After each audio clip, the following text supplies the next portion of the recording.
welcome to my go-to shoe, Faith, Hope, and Love, a journey through loss, live on, strengthen soul. And of course, before we get started, like, subscribe, and share. Hit the notification button so you know when I'm coming back.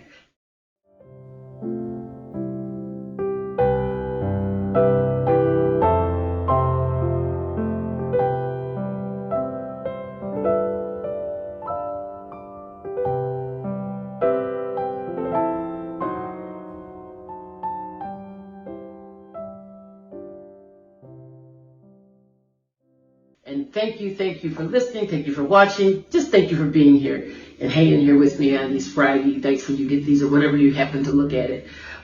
So thank you. I appreciate you. I appreciate each one of you. So I have mentioned before that I'm going to give you a little fun fact about me every time, because in some of these serious notes, this is a fun fact that you'll know. Personally, I love lipstick. I love lipstick. And typically if I have a lipstick on, it's just that one color. It's several colors. It's like I might have 3. Like today, I got 4 different colors on today. And it's just something I like to do. To me, it's just fun. I decide in the morning what I'm going to wear, and that's how I decide what lips I'm putting on. So right now, it's summer. I'm deciding I'm going to do this brown for probably, I don't know. It just depends on how I feel in the morning. It's all dependent on when I wake up, to be honest. Even what I put on, it just depends on how I feel in the morning. Anyway, that's my fun fact. So the other piece we're going to talk about, a little recap on, I don't know if I should call this a recap or a continuation on our last word, which was not denial, but anger. The last one we talked about was anger. You remember I had a little challenge. I said I need to really seek out on this one because I need to figure out what's going on with me. And the anger that I'm probably holding on to with the person who took the life of my son. So when I think about it, I did a little bit of research, but I think this is going to be a little bit of a work in progress. I'm not going to rush through anger. For me personally, we're going to move past it, but personally, I will be still working on this. I started thinking about, I got me thinking about when I used to be an IBM, or I used to be an expediter, and I would expedite product across the floor, the manufacturing floor. And but there's a word that we used to say when things were in progress, a work in progress. So that project was a work in progress. That product was a work in progress. Well, each one of us, Pauline and all of you, we all are a work in progress. And we used to call, are they in the whip? Are they in the whip? If it's in the whip, you're a work in progress. So that's how this word of anger is going to be. It's going to be a work in progress. That's how I've decided, for me personally. But I did want to read you some things, though, because when I looked at it, it was there's so much that we can learn and get better from. But first, I don't think I didn't define anger last time, and I know this is we're talking about anger. It's the third, seventh stage of grief. But I'm just going to, give you the definition that I found. So there's several different definitions, but they all are similar. So anger, wrath, kind of the same. The emotional response to a perceived wrong, an injustice, often translated into anger, indignation, vexation, irritation. Both humans and God express wrath. Both humans and God express wrath. And I remember I told you before that my hope was that the person who took Hollis's life had some remorse. And when I thought about that now, I'm so glad I said that, because that's how I felt. I wanted him to have remorse, because if he doesn't, that means he's going to have the wrath of God. So he doesn't need wrath from me. So even though I have anger, it wasn't that I was trying to get back at the person, but I did want, if they don't have remorse for what they did, they're subject to God's wrath. That's all there is to it. And that's better wrath than anything that I could do with my anger. But in the meantime, as I'm that work in progress, as I work on any anger issues that I'm not aware of, I want to work on myself. And that's why I wanted to talk to you about that there's three, because there's a couple things. Number one, there are three types of anger. Passive anger, a person who avoids the feelings. And remember I said I take my anger and I compartmentalize it. I place things in a box and I kind of just leave them there. Well, I realize that's me. I have that passive anger which avoids my feelings. It avoids feelings, which is not the way to go. But that's where I have been all this time. I realize that now. I have had passive anger, avoiding my feelings by placing that anger by compartmentalizing that anger for me into a box. That's how I've been dealing with it. That's the first one. The second type of anger is aggressive anger. A person behaves in negative ways because of how they feel. So they act out in how they feel. And they're very aggressive in that anger. Okay. Remember I told you, I think I mentioned how people can rant and rave. I'm not that type, which is true. Excuse me. But aggressive anger, kind of acts out. They behave in negative ways. And then the third type was assertive anger. And I know this is where I am today. Assertive anger. A person attempts to problem solve and find a solution. A person attempts to find a solution and work it out. That's what I try to do. So a person attempts to problem solve and find a solution. And you notice I'm trying to problem solve that for myself and come up with a solution that's, that works, that I don't use this aggression, this anger in a negative way. So I really think I'm so glad that we're doing this, because I think all of us, wherever we are in your stage of grief, or wherever you are in anger, it's good to know that there's a passive, there's an assertive, and there's a aggressive anger. So again, passive anger, which is what I've been carrying for several years, passive anger by avoiding my own feelings, by placing it over here. I don't have to deal with it, but yet it's there. Hasn't gone anywhere. There's no work being done on it. So that's what I'm completing. I'm going to get to that, which I know that I'm already there just by having this conversation.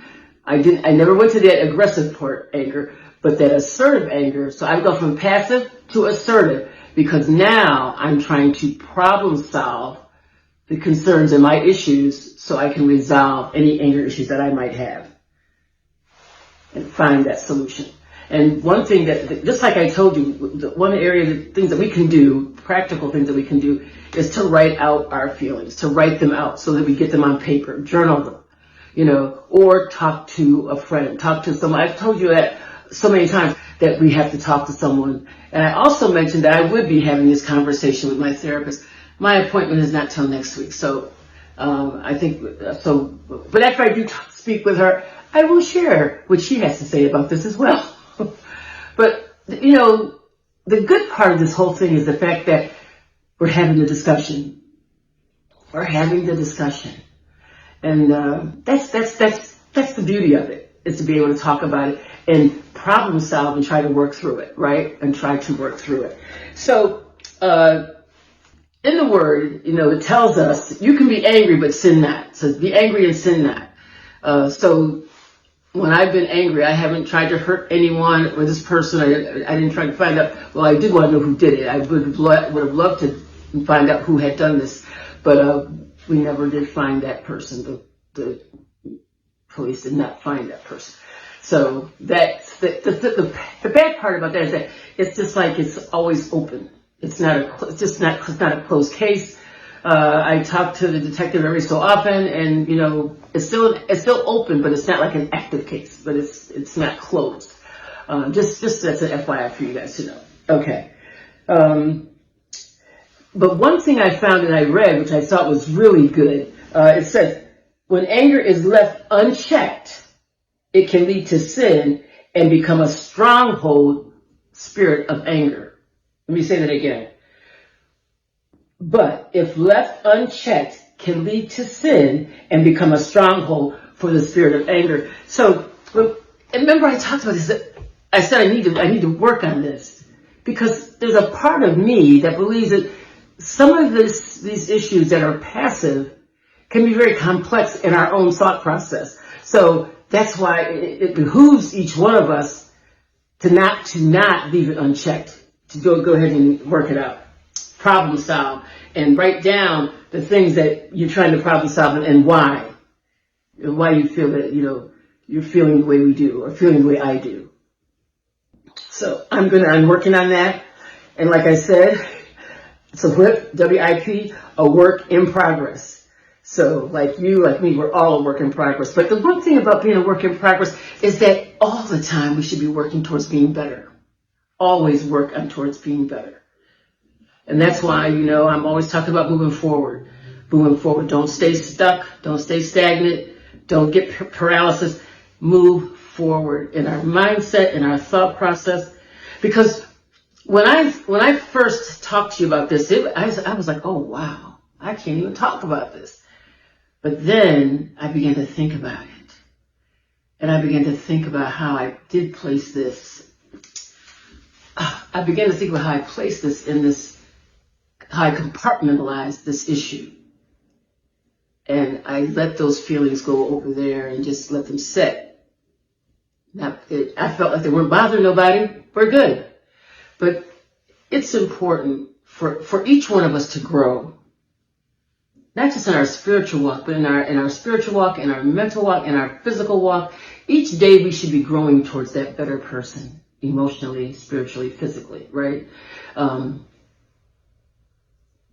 sometimes we just have to take a step back and just rest for a minute. Rest, R-E-S-T, rest in those thoughts, rest in those moments so that we can kind of figure things out. And what better way than to start to journal some things down on how you're feeling and why that feeling is there.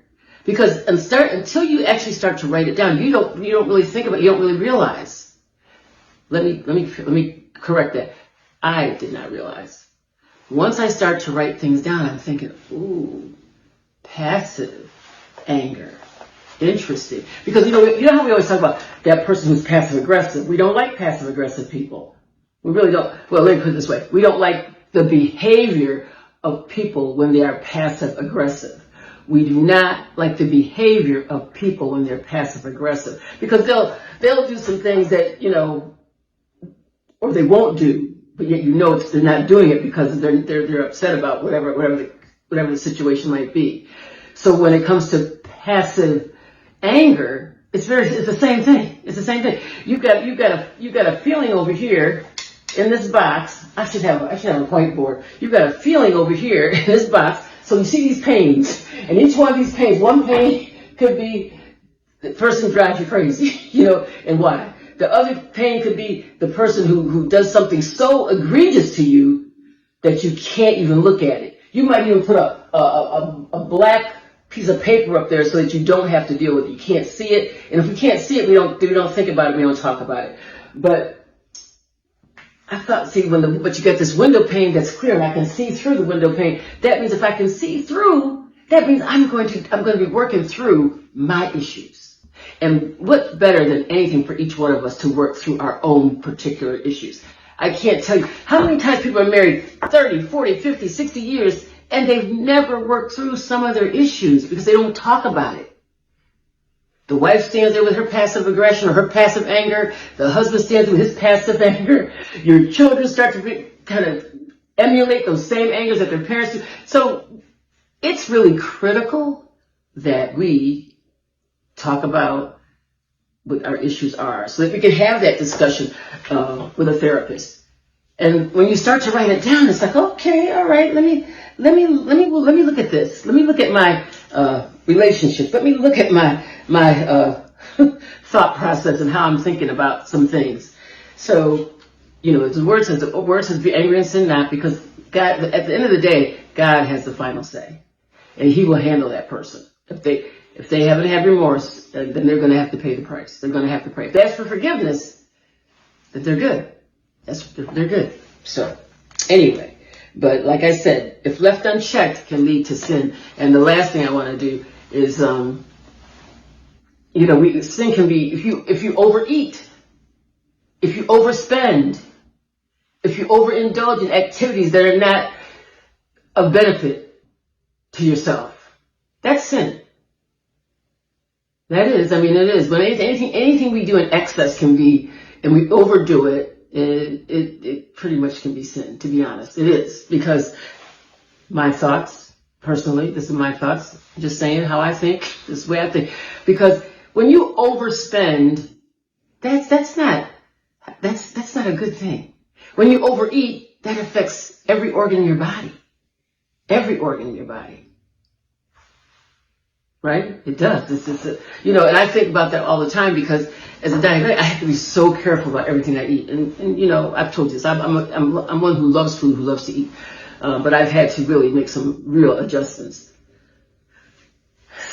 But that makes me take a deep breath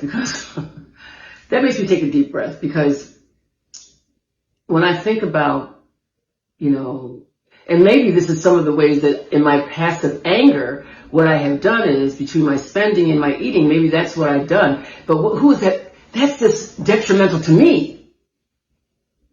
One doctor told me, says, well, you don't know what you've done to your body. The diabetes does some things to your body you don't even realize.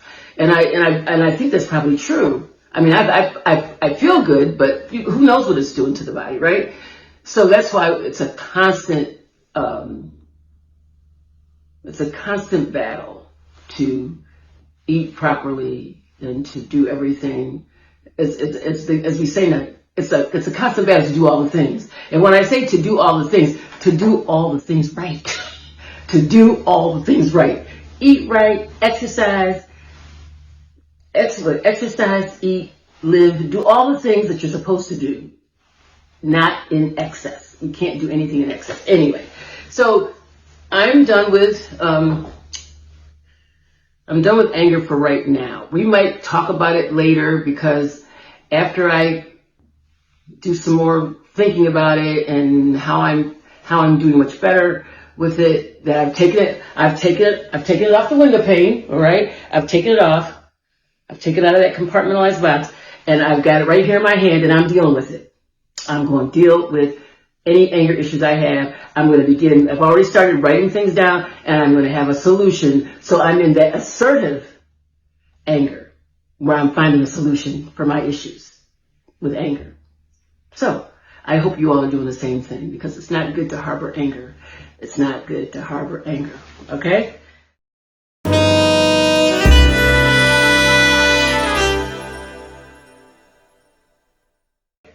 All right, so the fourth stage, excuse me, the fourth stage, which we're going to talk about, it's not going to take that long because the fourth one is bargaining and how we might bargain with God. And when I looked at the word bargaining, it says looking for a way out. If only I had done things differently. If only I had done things differently.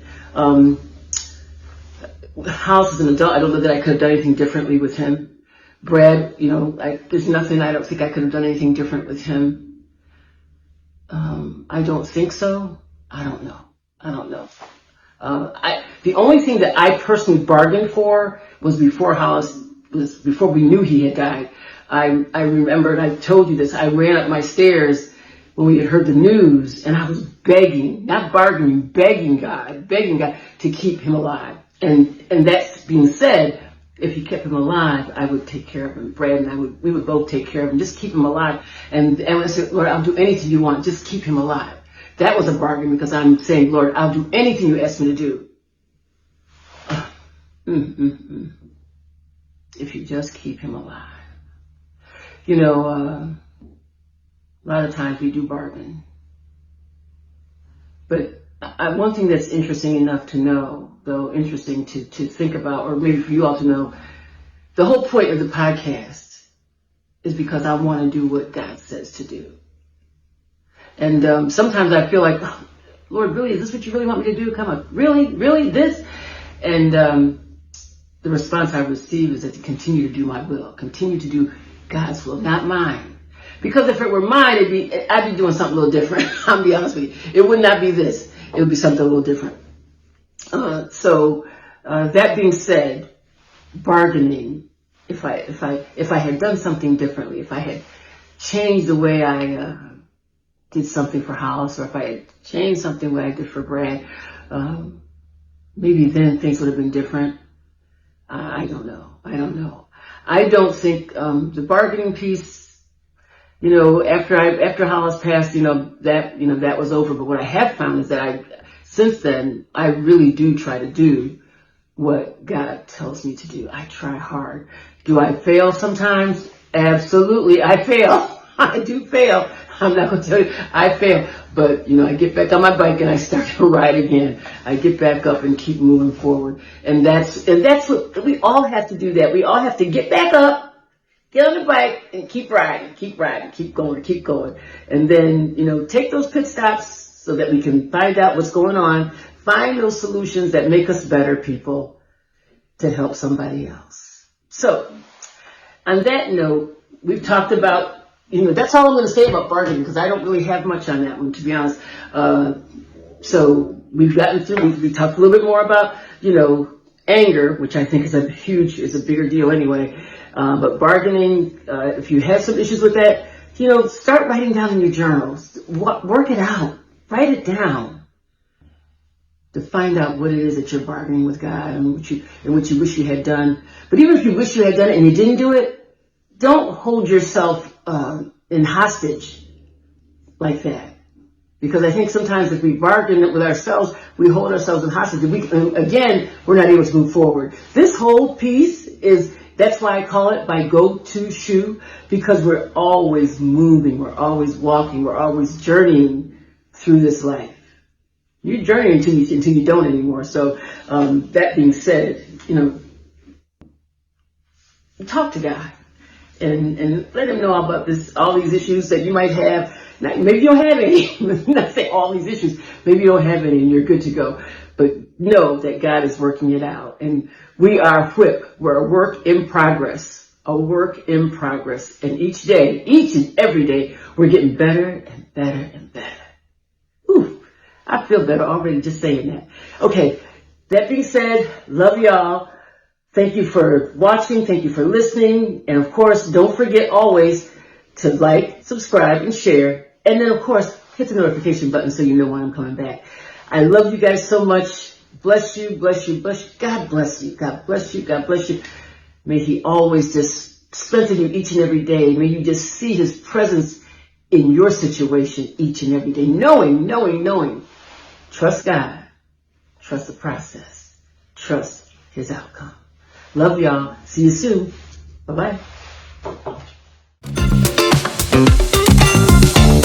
Thank you.